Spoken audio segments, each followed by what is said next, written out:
Good morning.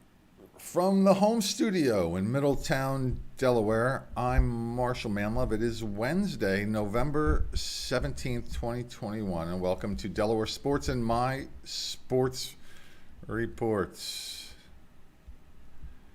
Yeah.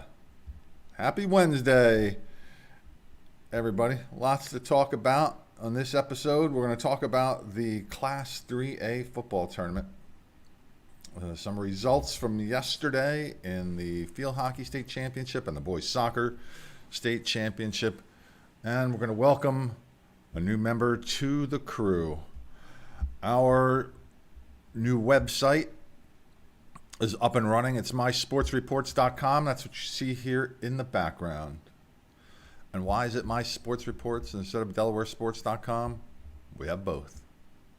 We're going to do sports from outside the state. I just happen to live in Delaware, so that's what I do. It's my company name also, Delaware Sports. And I thought I'd take a quick look back about 20 years ago from around this time to archive.org and see what was going on. At that time, for a few years, we did something called the All Heart Team. And the Delaware Sports All Heart Team, and we had people nominate others who had heart, as we have kind of come to know it on the playing fields and courts and gyms and pools and stuff like that. And here were some of the winners. Josh Marvel from Milford, Andrew Mosley from Delcastle, Jackie Sacanti from Tatnall, who was a Delaware Sports Athlete of the Year and went on to play for national championship team in field hockey, University of Maryland. Katie Maliski from Ursuline, Matt Haney from St. Elizabeth, Patricia Pecora from Cesar Rodney, Katie Orga, who's now Kate Godfrey, the athletic director at Salesianum. I'd like to do that again at some point. I'd like to just talk about people. Say nice things about people. Speaking of that, let me say hello to the number one fan, Joey V, who is probably watching right now, home with our star shortstop from our Stratomatic baseball team, Vinny V. He's 5. And my number 3 fan, my wife, Dawn Manlove. She could be number 3. I don't know. There is a number 1 and number 2. I can only assume she is number 3 since she is proven not to be number 1 or number 2. Yeah, man. Woo. Oh, yeah. We welcomed in a person to our crew, Mike Pico. Friend of mine. He isn't necessarily a big sports guy, but he's a great broadcaster and a friend, and he will do a great job at whatever he ends up doing here. I'm just going to play this video because it talks about some signings for national letters of intent to play athletically at the collegiate level. Let's see, this should play. From Wilmington, Delaware, this is Mike Pico with Delaware Sports and My Sports Reports. I'm the talking head bringing you news of the signings of national letters of intent of high school athletes and the colleges they will attend to play sports. Today we have a stack of signings from the boys at Salesianum. Ryan Banco, XC track at Duke University. Brendan Burke, swimming at Westchester U. Zach Jarnecki at baseball at Wilmington University. John Dunyan, baseball at Westchester U. Kaylin Driggs, lacrosse at the United States Air Force Academy. Tommy Janton, swimming, University of Notre Dame. Griffin McGovern, lacrosse at Cornell. Mason Mercante is going to play baseball at Wilmington University. Reese Pedrick will be playing soccer with Westchester University. And Caleb Russell will be playing lacrosse at Bellarmine University. We will share good news of anyone signing an NLI with our viewers here at this broadcast. Just send us a picture with the name of the athlete, the college they will attend, and in what sport. And then you can send us any other background information that you have to mysportsreports@gmail.com. Would you like a free chance to promote your business? Sponsor an athlete of the week or of the month on our show, and we will promote your business, product, service, or website. Just get a picture and the important information we need about why they are your choice for athlete of the week, and reach us at mysportsreports@gmail.com. This broadcast is brought to you by me, Michael D. Pico. If you need voiceover work, a wedding officiant, or an irreverent podcast to listen to while you wait for the next report from mysportsreports.com, dial 1-302-46-VOICE and ask me how I can help you with one or all of those things. That's 1-302-46-VOICE. Please take a moment and subscribe to our YouTube page at My Sports Reports. It's free. You can also find us at My Sports Reports on Rumble and My Sports Report, drop that S if you're on twitch.tv. Until next time, I'm Mike Pico, coming from to you live in Uncle Butch Studios, and now I'm gone.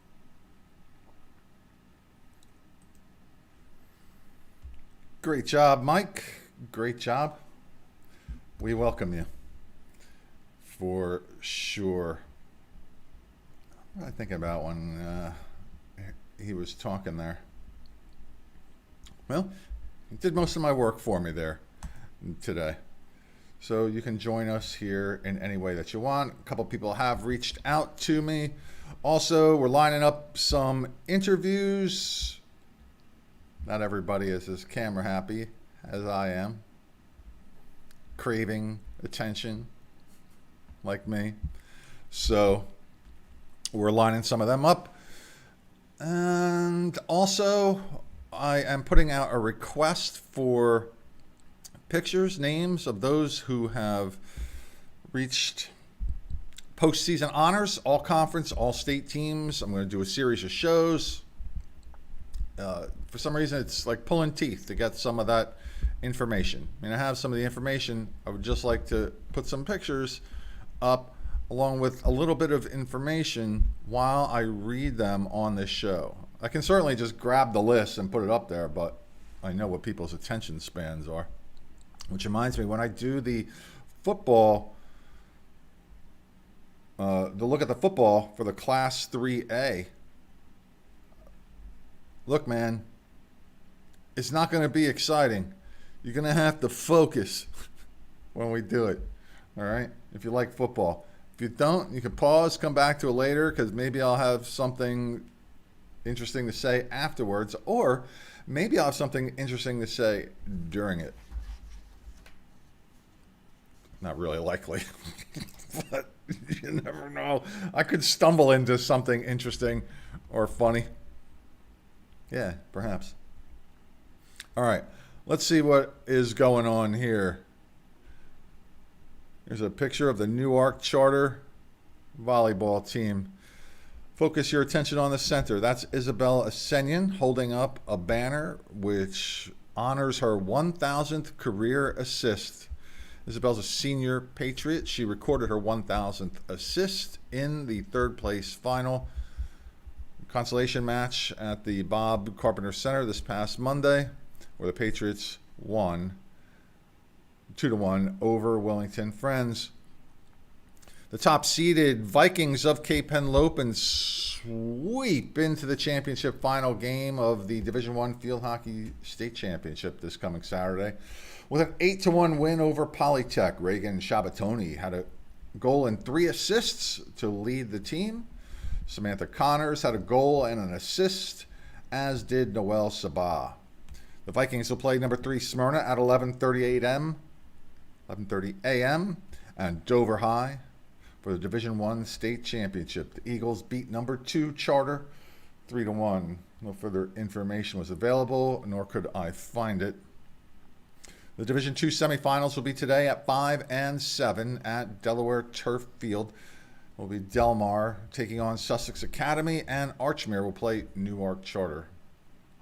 Over to boys soccer, the Division I semifinal. Cesar Rodney advances to the championship final with a 4-1 win over Sussex Central. Tabar Gomez had 3 assists. Freshman Trevor Sullivan had a goal and an assist They will advance to play Salesianum, who beat Appoquinimink, the defending state champions, 2-1. Jake Ross scored the tying goal at the 58-minute mark of the second half, and on an assist from Reese Pedrick, who we know is going to play soccer in college, thanks to Mike Pico's report. And Ross scored the go-ahead and game-winning goal at the 74-minute mark. Noah Holgado assisted on that one. The Division II semifinals will be today. They pit Newark Charter against St. Andrews, and Caravel, the number 2 seed, will play Delmar. So we're getting close to the finals of those matches. And now we're going to switch over to the Class 3A football. Let's take a look. Let's see if I can make this just a little bigger.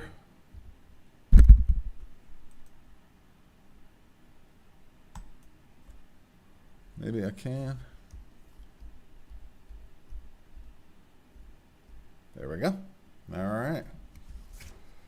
Yeah. Okay.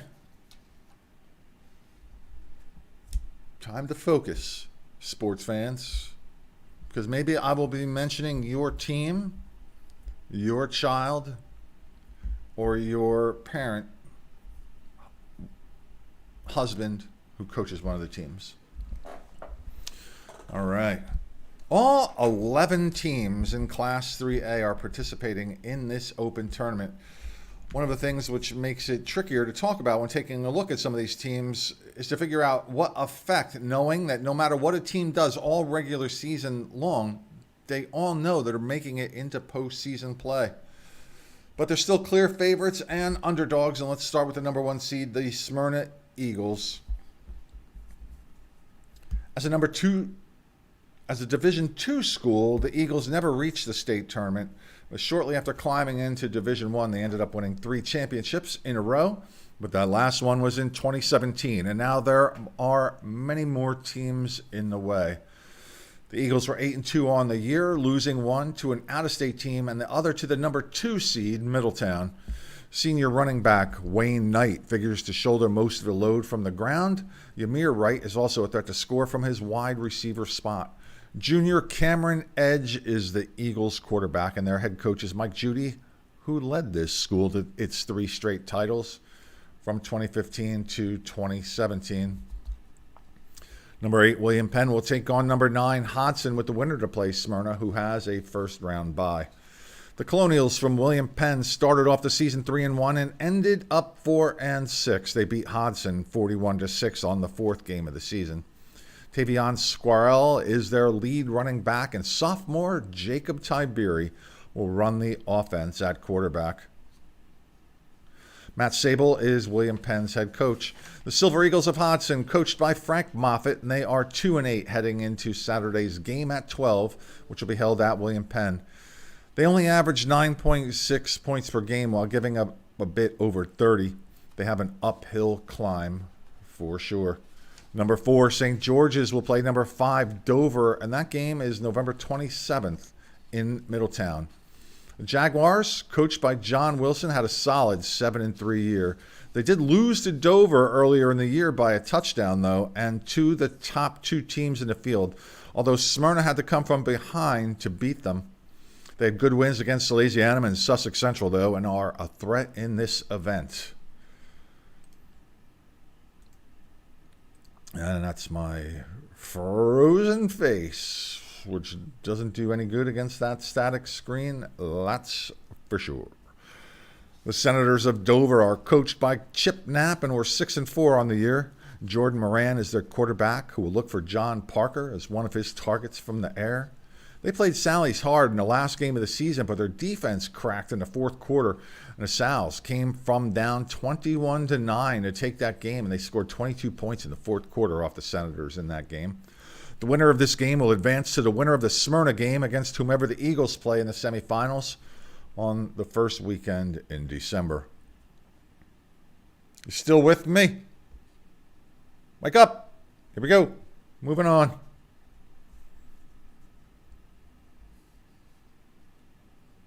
I could shout out to the Daily Yo, do the Daily Yo on twitch.tv. But I got spammed yesterday. My one viewer on twitch.tv was spamming me. All right. Let's calm down, Marshall. Let's calm down. Here we go. The number 2 seed is Middletown, and they are 7-1. I believe the point index left them a few points shy of beating the number 1 seed because they missed 2 games. They averaged the most points scored per game in Class 3A and averaged the least amount of points surrendered. Zach Bloom is the Cavaliers head coach, and as mentioned, they handled Smyrna by 2 touchdowns. A game against Salesianum was canceled later in the year. Junior Joshua Roberson, is one of their running threats, and their opponents will have to watch him on kickoff returns also. Sophomore Matthew Cole Bjornson was tossing touchdowns late in the year. And don't forget this team's defense, which is clearly tough to score on for opposing offenses. How am I doing? Hanging in there? Yeah. You know, this is brought to you by me, Marshal Manlove, stage hypnotist, by the way. Check out my shows and what I can bring to you. Laughs, joy, thrills, excitement, entertainment. MarshallManlove.com. We return now to our regularly scheduled chat about the Class 3A Delaware High School State Football Championships. Back to Middletown. You know, they've lost 6 times in the state final since 2013, the year after winning their 2nd title in a row. But the fact that they've been there so often is evidence of the dynasty that they have been here in Delaware for about a decade. Number 7 seed is Appoquinimink, and they are coached by Brian Timpson. The Jaguars were 5-5 on the year. Ryan Von Brandt is their senior quarterback, and watch for sophomore Daniel McConomy out of their backfield. They will take on number 10, the Vikings of Cape Henlopen, who were 1-9 with their only win against the Caesar Rodney Riders, who were winless in a 14-7 game. The Vikings are coached by J.D. Mall and quarterbacked by Henry D'Ambrosi. They can score points, though. They just gave up way too many. The 338 points that they gave up were the most in Class 3A. The number 3 seed in the tournament is Salesianum, and they are coached by Bill DiNardo, who has led teams from Salesianum and Middletown when he was there to 7 state championships in total. The Sal's were 7-2 during the regular season. They did beat Appoquinimink 21-15 on the last day of the regular season, who figures to come out of the first round game against Cape Henlopen. The Sal's quarterback is Connor Campbell, who has thrown for 6 touchdowns in his last 2 games. He will also get called to scramble for the Sal's. Micah Wing is one of Campbell's targets at wide receiver. Cooper Brown will see action on the ground. And on special teams, the Sal's have a few place kickers from which to choose.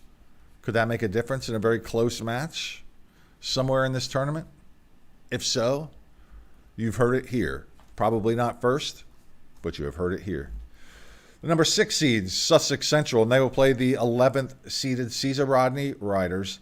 The Golden Knights are coached by John Wells, who has coached this team to 2 titles in the last 3 years, and they are the reigning Division I champions. It's a rebuilding year for the Golden Knights, though. They're a 5-5 team this year who beat their first-round competitor, Caesar Rodney, 42-6 on the season's final day. Zamir Gardner is their quarterback. The Riders were winless this year at 0-10, but now the slate is cleared and anything can happen. Dan Candelaro is their head coach. The Riders had a hard time scoring on offense this year, just averaging 5.4 points per game. They're going to have to turn this ship around fast, like by Friday at 7 as Sussex Central. So, who knows? Are the Riders sandbagging? Are they just waiting for this opportune moment to let loose and romp their way to a Division I state championship? We will see. That is for sure. So please, ladies and gentlemen, boys and girls, if you know someone who has reached all conference or all state honors here in the state of Delaware, please reach out to me with pictures and info. I'll have the lists. I just want some pictures and some information. Please send that to me at mysportsreports@gmail.com. And if you are a business that would like to support an athlete of the week or month, I will promote your business for free. Just find someone, get pictures, names, info of what they've done recently to earn such honor. Send them to me at mysportsreports@gmail.com. And please note that I'm not limiting this just to high school sports. There's just more of it, and the information's easier to get. We're certainly going to do adult sports, and we don't care about doing club sports from athletes who play outside the boundaries of Delaware. And also, hey, look, middle school teams compete as well, so we can learn about who's upcoming if we report on middle school activities here on this particular show. And if you happen to be watching this from outside the boundaries of Delaware, that's why we have My Sports Reports. And eventually, at some point, as more people start to buy into what we're doing here, we'll have more information. We'll open up some more of these channels from other states. Your report could go right there. See where I'm highlighting? Your report's here. That's right. That could be you. You could share your big news here. Yeah, that would be cool. Right? That's cool. You just have to be craved for attention, like me. That's that's it. So, there was something I wanted to mention. I talked about at the end of the video yesterday, if you watched. If you hang out with me for any period of time, at some point you will hear me go, yeah. I sign off that way sometimes, and there's a story behind that. Quite some time ago, when I was doing my television show, I offered the same thing that I offered to anybody here. You can come and join me. I'll give you a microphone if you want. You can be in front of the camera. You can work behind the camera. You can write stories. You can create graphics, help me set up interviews, whatever. This particular day, though, somebody who was helping me do interviews was with me at a Concord Raiders football game. And the head coach at that time was George Kasanovich. And my assistant, Dave, is his name, was asking Mr. Kasanovich, Coach Kasanovich, a question. And at the time, I would just stand the two of them next to each other. There's a wired up mic. You know, it was like 20 some years ago. And Dave asked Coach K a question. And he puts the microphone in Coach K's face. Coach answers the question. Dave puts the microphone back in his face. He goes, yeah. And puts the microphone back in Coach K's face. And it struck me so funny that to this day, 20 some years later, if you are hanging around me and I go, yeah, that is why. That's the backstory to that. I know it's probably only funny to me, but hey, every now and then I have to bust out a smile. And if a memory of that particular moment in time does it, that'll do it. Yeah. All right. Ladies and gentlemen, boys and girls, I am Marshal Manlove, and now I am gone. Yeah.